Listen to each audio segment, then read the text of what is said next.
CBSE 10ാം ക്ലാസ്സിലെ എൻ്റെ പ്രിയപ്പെട്ട കുട്ടികളെ, നിങ്ങൾക്ക് പരീക്ഷയ്ക്ക് ഏറ്റവും പ്രാധാന്യത്തോടെ വരുന്ന ഒരു ചോദ്യം, അതും ടെക്സ്റ്റ് ബുക്കിലെ ചോദ്യങ്ങൾ വെച്ചുകൊണ്ട് വരാൻ സാധ്യതയുള്ള, പാഠപുസ്തകത്തിലെ ചോദ്യങ്ങൾ മാത്രമല്ല പൊതു ചോദ്യങ്ങളും അല്ലെ, പാഠപുസ്തകത്തിലെ ചോദ്യങ്ങളും പൊതു ചോദ്യങ്ങളും വെച്ച് വരാൻ വളരെ സാധ്യതയുള്ള വളരെ പ്രാധാന്യമുള്ള ഒരു ചോദ്യം, അതിനുത്തരവും പറയാനാണ് ഞാനിപ്പോൾ നിങ്ങളുടെ മുമ്പിൽ നിൽക്കുന്നത്. അത് മറ്റൊന്നുമല്ല, ഉപന്യാസം തയ്യാറാക്കുക.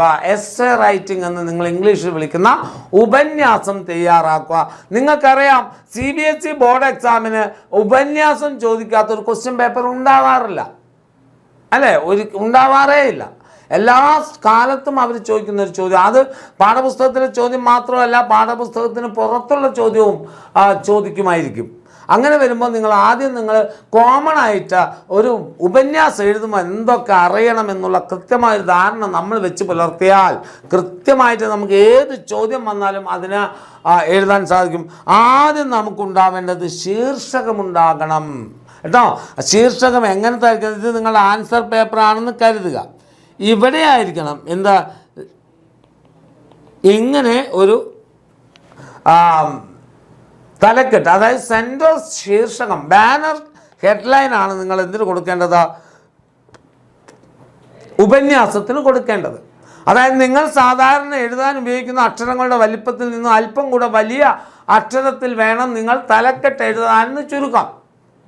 ഉപന്യാസത്തിന് തലക്കെട്ട് നിർബന്ധമാണ്. തലക്കെട്ട്, മറ്റൊരു പേര് ശീർഷകം, മറ്റൊരു പേര് ഹെഡിങ്.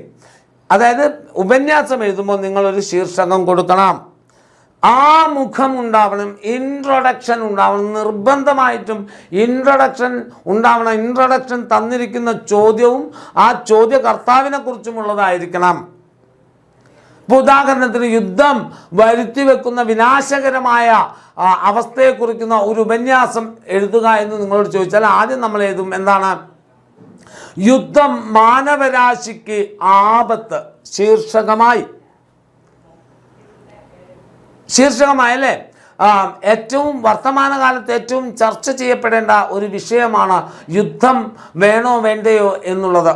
കാരണം നിരന്തരം യുദ്ധക്കെടുതികളും യുദ്ധവാർത്തകളും ദൃശ്യമാധ്യമങ്ങളിലൂടെ നാം ദിവസവും കേൾക്കുന്ന ഈ കാലത്ത് യുദ്ധത്തിൻ്റെ വിനാശത്തെക്കുറിച്ച് വിദ്യാർത്ഥികൾ അറിയേണ്ടത് അത്യാവശ്യമാണ്. കാരണം പലപ്പോഴും യുദ്ധം തുടങ്ങുമ്പോൾ ഇല്ലാതെയായി പോവുകയും കൊല്ലപ്പെടുകയും ചെയ്യുന്നത് പലപ്പോഴും നിരപരാധികളാണ്. ഇങ്ങനെ യുദ്ധത്തിൻ്റെ പ്രശ്നങ്ങൾ വെച്ചുകൊണ്ട് ഒരു ആമുഖം ഉണ്ടാവണം. മനസ്സിലായ മക്കൾക്ക്? ഒരു ഇൻട്രൊഡക്ഷൻ നമ്മൾ കൊടുക്കണം. അപ്പോൾ ആദ്യം തലക്കെട്ട് എഴുതണം, പിന്നെ നമുക്ക് ഇൻട്രൊഡക്ഷൻ അഥവാ ആമുഖം എഴുതണം, പിന്നെ ഖണ്ഡികയാക്കുക, പാരഗ്രാഫ് തിരിച്ചെഴുതണം. 3 പാരഗ്രാഫെങ്കിലും നിങ്ങളുടെ ഉപന്യാസം ഉണ്ടാകണം. പാരഗ്രാഫ് തിരിക്കുന്നതിനെയാണ് മക്കളെ എന്തു പറയുന്നത്? ഖണ്ഡിക തയ്യാറാക്കുക.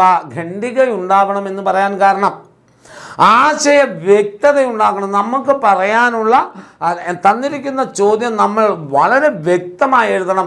പറ്റിയാൽ ചില ഉദാഹരണങ്ങൾ കൊടുക്കാം, ചില കവിവാക്യങ്ങൾ കൊടുക്കാം, ചില പ്രധാന വാക്യങ്ങൾ ഉണ്ടാകും അല്ലേ, എന്തെങ്കിലും പ്രധാന വാക്യങ്ങൾ ഉണ്ടെങ്കിൽ അത് കൊടുക്കാം. അങ്ങനെ ആശയം കൂടുതൽ വ്യക്തമാക്കത്തക്ക രൂപത്തിൽ വേണം രണ്ടാമത്തെ പാരഗ്രാഫ് നിങ്ങൾ എഴുതാൻ. അതിനുശേഷം അവസാനത്തെ പാരഗ്രാഫ് ഉപസംഹാരം ഉണ്ടാകണം. ഇതുവരെ പറഞ്ഞ കാര്യങ്ങളൊക്കെ വെച്ച് അതിൽ നിന്നും നിങ്ങൾക്കൊരു എന്തെങ്കിലും പറയാനുണ്ടെങ്കിൽ, ഇങ്ങനെ യുദ്ധം വരുത്തി വെക്കുന്ന വിനാശകരമായ ഓർമ്മപ്പെടുത്തലുകൾ നമുക്ക് ഒരുപാടുണ്ട്.